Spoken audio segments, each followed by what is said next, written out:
falar aqui sobre o primeiro assunto, direto ao ponto, porque, e eu repito aqui, tá, gente?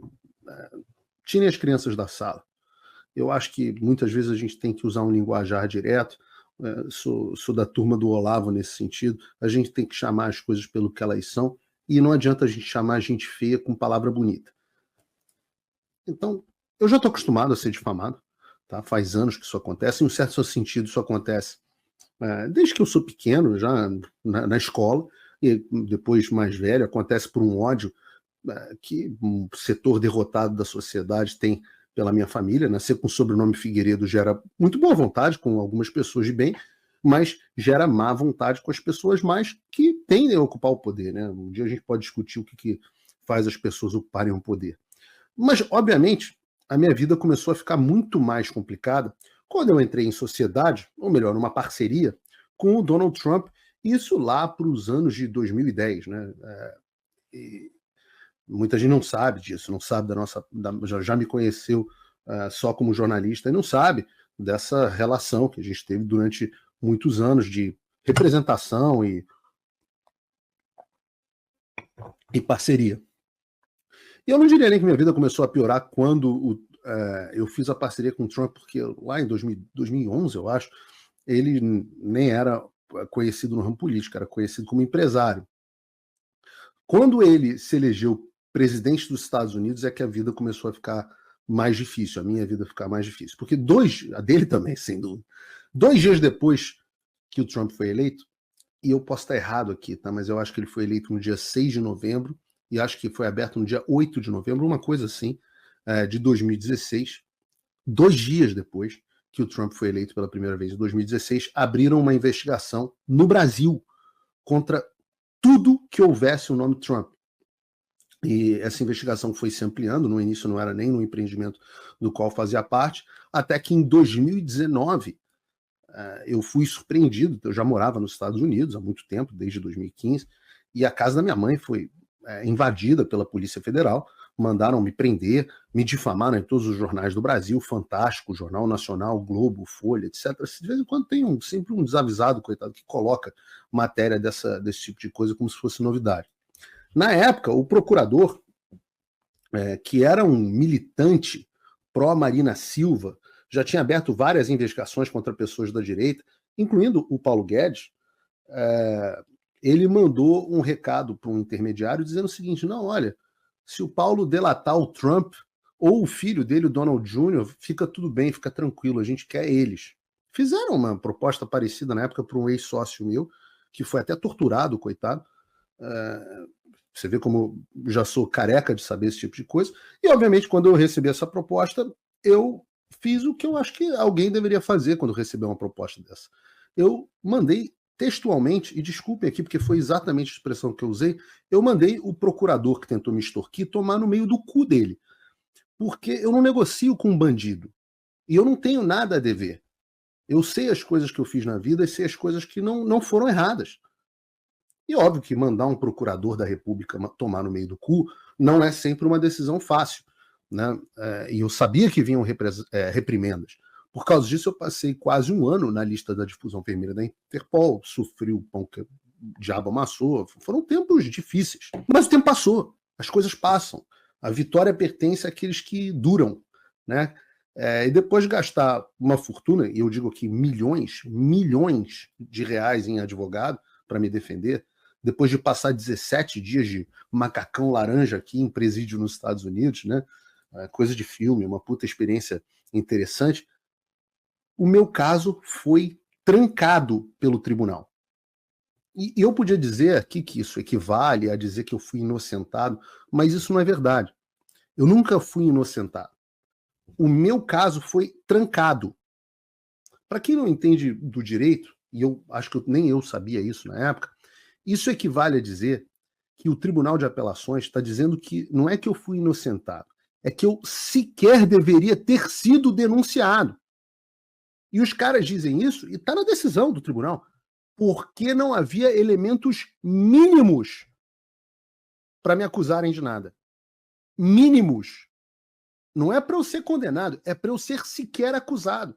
Então não é que eu fui inocentado, eu fui super inocentado. Não é que eu fui descondenado igual ladrão. Trancamento de uma ação penal, e se tivermos advogados aqui no chat que eles se manifestem, eles vão dizer que é raríssimo. É o máximo que você consegue da justiça. É o Estado admitindo que errou contra você. É o mais perto de um foi mal aí, brother, que você consegue. E óbvio que ninguém reparou os meus danos, é óbvio que os jornais à época não deram, né? Não teve, porque William Bonner, boa noite, o neto do ditador João Figueiredo foi preso, não sei o que, não aconteceu. Né? Boa noite, o neto do ditador João Figueiredo foi trancado, nós noticiamos impropriedades a respeito, nunca aconteceu. E muita gente acha que por gastar dinheiro, passar por todo esse estresse, eu já tinha tido bens bloqueados nessa oportunidade, etc, etc. Muita gente acha que, poxa, eu deveria ficar, caramba, poxa, que pena, coitadinho de mim, etc, etc. Mas eu tenho que dizer que eu agradeço imensamente a Deus por isso que aconteceu nesses episódios, porque eles marcaram a minha vida. Depois que isso aconteceu, foi aí que eu aprendi a cagar para minha reputação, cagar para o que os outros estão pensando de mim. Porque quando eu estava sozinho, com o meu nome no lixo, quando várias dessas pessoas que hoje puxam o meu saco não atendiam nem o meu telefone, eu brincava dizendo que era melhor eu estar com lepra, porque com lepra as pessoas atendiam o seu telefonema, e quando você está ferrado, ninguém atende nem o teu telefonema. Nesse momento foi quando eu aprendi de verdade na pele que o que importa é o que Deus pensa de mim. E é por isso que hoje eu posso cagar para o que a audiência está puta porque não sei o que. Eu tô cagando. O fulano de tal não gostou. Né? A gente vai falar aqui hoje. Os militares estão pé da vida com você, Paulo, porque você falou do general Richard e do general Stumpf, de quem a gente vai falar no programa de hoje. Tá certo o que eu falei? Tá certo. Eu tô mentindo? Não. Cometi algum erro? Não cometi. Foda-se. Vou continuar falando exatamente o que eu tenho que falar. E é ótimo. Eu precisava disso. Eu não movo um centímetro do que eu penso quando eu falo. E foi aí que nesse momento também, que eu aprendi que eu não precisava de mais nada na vida. Eu só preciso de uma coisa na vida, que é a minha família. E eu digo isso porque quando me jogaram na prisão mais escrota aqui de Miami, realmente macacão laranja, né? Eu estava detido, não preso tecnicamente, mas macacão laranja, sem direito a nada. Só fui poder ver um advogado, um juiz 17 dias depois, e obviamente fui solto. Eu só tinha uma Bíblia na mão, não tinha nada, um objeto pessoal, nem aliança. Uma Bíblia que um amigo brasileiro me deu lá dentro. E aí o que eu percebi? Eu percebi que a única coisa na vida da qual eu realmente sentia falta era a minha família. Todo o resto também, foda-se. Eu nasci nu. E quando você aprende essas duas coisas, que a sua reputação não importa, importa o que Deus pensa de você, e que você não precisa de nada, eu tenho que dizer para vocês, o dia que vocês aprenderem essa lição, e eu espero que muitos de vocês já tenham aprendido, e espero que não tenha sido pelos meios que eu aprendi, o dia que você reconhece esse tipo de coisa, você se torna meio que superpoderoso. E eu não poderia fazer nada do que eu faço hoje sem ter passado por isso. E é aí que entra a fortaleza e o senso de propósito. Porque algumas pessoas, depois de terem passado disso, talvez tivessem aprendido uma outra lição diferente da que eu aprendi. A lição é: não mexa com o sistema, porque a gente acaba com a sua vida. Não fique ao lado do Trump. Todos os aliados dele se arrebentam. Não fique ao lado do Bolsonaro. Todos os aliados dele se arrebentam. Não nos ataque. Não fique nos nossos caminhos, porque a gente vai destruir a sua vida. Então, quando nos últimos anos eu decidi usar de todas as minhas forças, tudo que eu podia, para atacar frontalmente, de forma destruidora, o sistema, o regime, essas pessoas que estão no poder, porque eu entendo que elas estão arrebentando com o Brasil e com as pessoas comuns, eu estava com a vida tranquila. Mas eu sabia que vinha represália. Eu só não me importava. E eu não me importo. Então, nos últimos anos, nos últimos 2 anos, né? A gente está em 5 de dezembro. Né, no dia 30, vão fazer 2 anos que eu tive todos os meus bens bloqueados, o cancelamento do meu passaporte, quebra dos meus sigilos, todos, fiscais, telemático, tudo. Mais de uma dúzia de contas bloqueadas nas redes sociais, que são o meu ganha-pão. Uma ação de uma juíza bandida no Rio de Janeiro. Bandida, tipo, que anda com tráfico de droga, milícia. Se eu olhar a ficha corrida dessa mulher, é uma vergonha. Uma multa da Receita Federal multimilionária, iniciada por um agente que foi preso por extorsão. Indiciamento da Polícia Federal por golpe de Estado. E agora, uma multa histórica de mais de 100 milhões de reais pela Comissão de Valores Imobiliários. 102 milhões de reais. E aí, essa foi a notícia que algumas pessoas me mandaram. Notícia do Lauro Jardim, a Kenga do jornalismo brasileiro. Tá? Kenga mesmo, Kenguinha safada. Tá? Aliás, uma dica para vocês. Quando vocês veem mais adjetivo do que substantivo no jornal, é porque não é uma matéria, não é uma reportagem, é simplesmente uma peça difamatória. Então ele tem que começar com adjetivos. Indiciado pela PF por golpe, neto de ex-ditador, é multado por 102 milhões por fraude no Hotel Trump.